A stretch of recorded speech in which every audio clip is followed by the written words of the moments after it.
Yesus, haleluya. Haleluya. Persilakan. Pastor Ferry.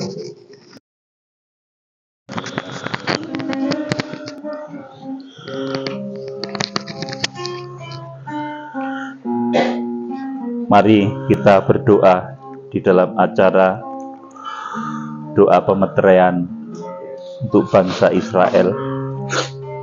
Bapa, setelah kami rasakan Roh-Mu hadir, lawatanmu hadir, Roh Kudus mengawal kami, maka saatnya kami akan mendengarkan sabdamu, kebenaranmu. Urapi hamba supaya tidak tercampur oleh keinginan manusiawi.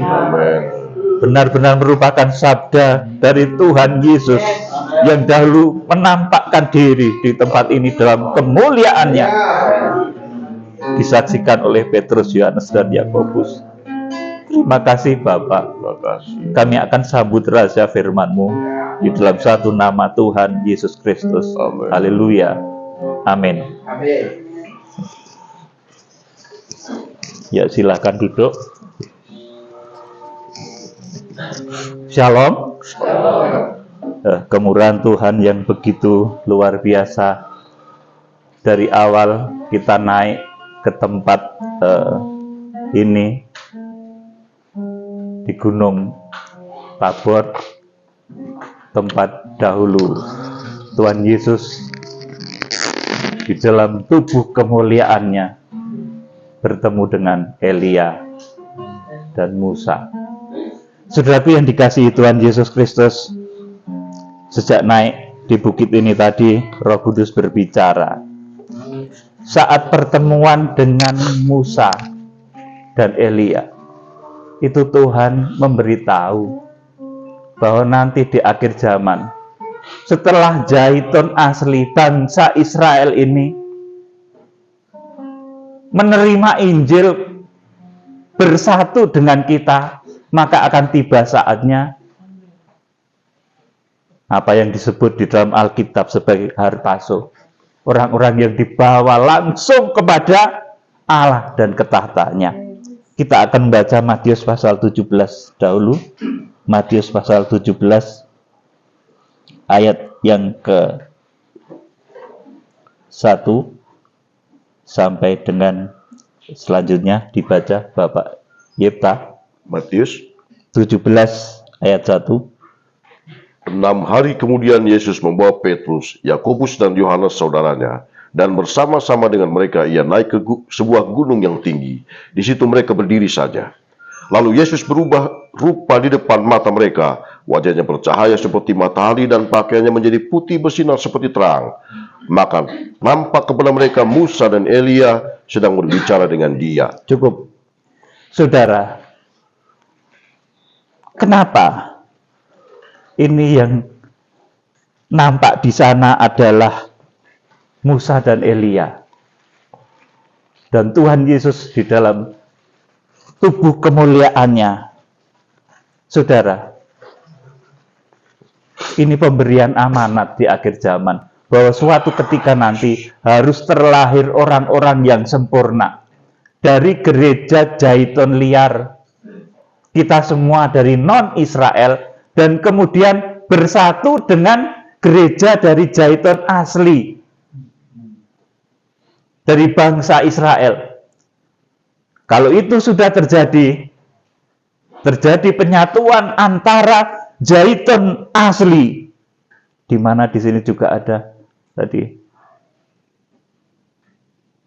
Dan kita sebagai Zaitun liar, kita bersatu, kemudian kita di dalam Tuhan Yesus Kristus menyucikan diri, dan saat akhir zaman itu sudah semakin dekat. Saudara, saat ini di tempat kita ini, di negara yang sedang kita injak ini, memang damai sejahtera, saudaraku, tetapi ada banyak konflik di sekitar daerah ini, dan merupakan satu ciri dari tanda dekatnya akhir zaman. Saudara yang dikasihi Tuhan, maka saya bermohon saya memberikan satu permohonan kepada Tuhan, juga kepada saudara yang mendengar di tempat ini. Marilah kita senantiasa untuk membawa misi kembalinya Injil ke Yerusalem. Dulu Injil itu dari sini, tetapi orang-orang Yerusalem sendiri 90% menolak Injil. Keselamatan itu berasal dari sini. Tetapi orang Yahudi sendiri sebagian besar menolak Mesias yang dijanjikan itu. Dan itulah Tuhan Yesus Kristus yang sebentar lagi akan datang. Maka kita mengadakan lawatan ke tempat ini bukan untuk sekedar piknik. Kita bukan sekedar pilgrim juga, tetapi kita beribadah, kita menjalankan kegerakan yang ada di dalam Alkitab. Saudara, kemudian kita akan membaca di dalam kitab Wahyu pasal 12. Wahyu pasal 12 ayat 1 sampai ke 5. Wahyu 12 ayat 1 sampai 5. Maka tampaklah suatu tanda besar di langit, seorang perempuan berselubungkan matahari dengan bulan di bawah kakinya dan sebuah mahkota dari 12 bintang di atas kepalanya. Ia sedang mengandung dan dalam keluhan dan penderitaannya hendak melahirkan, ia berteriak kesakitan.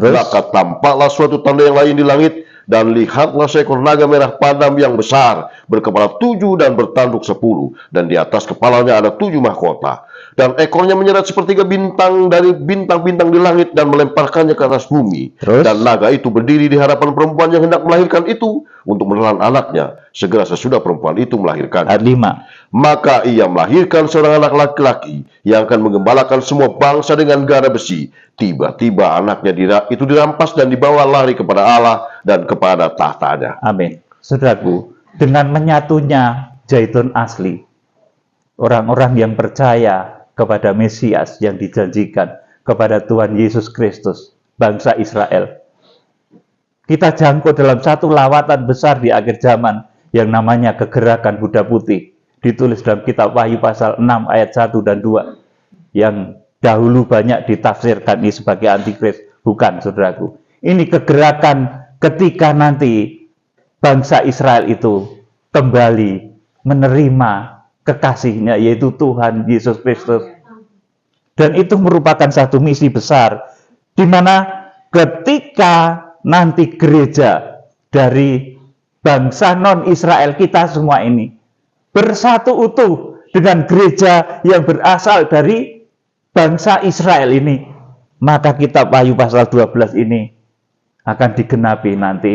Akan melahirkan orang-orang sempurna yang kenapa kita datang ke sini. Orang-orang sempurna itu nanti akan seperti Elia. Amin. Bahasanya harpazo. Dibawa langsung kepada Allah dan ke tahtanya. Kemudian setelah itu terjadilah masa antikris. Makanya saya sampaikan hal ini dengan berbagai perjuangan, berbagai pengorbanan saudara dari berbagai latar belakang ekonomi, dari yang bahkan tidak mampu sampai saudara yang mampu. Ketika berangkat, perjuangannya juga begitu luar biasa. Kita untuk mengawali satu kegerakan, ayo kita membawa Injil ke Yerusalem. Amin.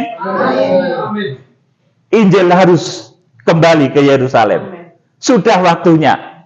Seperti yang Rasul Paulus katakan, suatu ketika kalau bilangan jumlah orang yang diselamatkan dari Zaitun liar, dari kita semua, itu sudah mencapai kuota jumlah tertentu yang ditetapkan oleh Tuhan, maka Injil ini harus kembali ke Israel, ke Zaitun asli. Saat tadi di perjalanan, Pak Abuna Elias berkata pohon zaitun itu umurnya sangat lama, bahkan ribuan tahun, ya. Ada zaitun tentunya yang asli. Ini Israel ini. Kemudian kita ini ya agak jelek-jelek ya, tapi jadi bagus karena kita dijangkokkan kepada zaitun asli. Jadi kita menjadi satu juga dengan bangsa Israel di dalam darah Kristus, dengan Tuhan Yesus. Dengan Abuna Elias tadi kita juga jadi satu tubuh di dalam Kristus.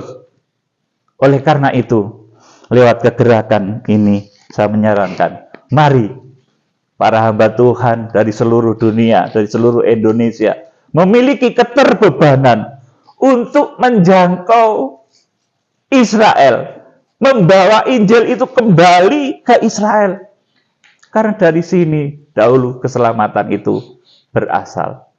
Dan suatu ketika di dalam Yesaya pasal 46 ayat pasal 46 ayat 9 sampai 11 dikatakan, aku memanggil burung buas dari timur yang akan melaksanakan putusanku. Ini pertama memang menunjuk Kores, tetapi kemudian ini menunjuk kepada datangnya gerakan yang kita kerjakan ini, yang akan membawa anak-anak Yahudi bangsa Israel itu kembali kepada Tuhan Yesus. Kita akan menggendong bangsa Israel. Kita dipakai untuk menggendong, membawa bangsa Israel itu kembali kepada Bapaknya. Tugasnya Yohanes Pembaptis itu membawa anaknya kembali kepada Bapaknya dan Bapaknya kepada anaknya. Tugas kita demikian.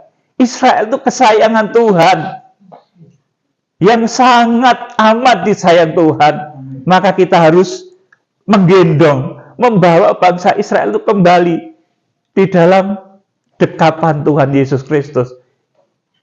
Israel 12 suku, Yehuda dan Benyamin, kemudian saudaraku, itu secara darah daging adalah famili Tuhan Yesus. Dan mayoritas belum menerima Tuhan Yesus Kristus. Namun kita dari bangsa luar, kita beroleh kemurahan. Saudara diberkati, menjadi kaya, sehat, penuh kemuliaan. Maka kita diberi tugas oleh Rasul Paulus supaya kita dengan kemurahan yang engkau peroleh, maka mereka harus engkau jangkau kembali. Kiranya Tuhan Yesus Kristus memberkati. Ini awal genderang kegerakan Kuda Putih. Sebentar lagi akan ada lawatan yang luar biasa, membawa bangsa Israel ini ke dalam pelukan kasih Kristus, kekasih sejatinya bangsa Israel. Kiranya Tuhan Yesus Kristus memberkati. Kemudian akan dilanjutkan dengan penyembahan, kemudian nanti diakhiri dengan syafaat. Waktu selanjutnya saya kembalikan kepada Pastor Yohanes Wagio. Ya, akhiri dulu dalam doa.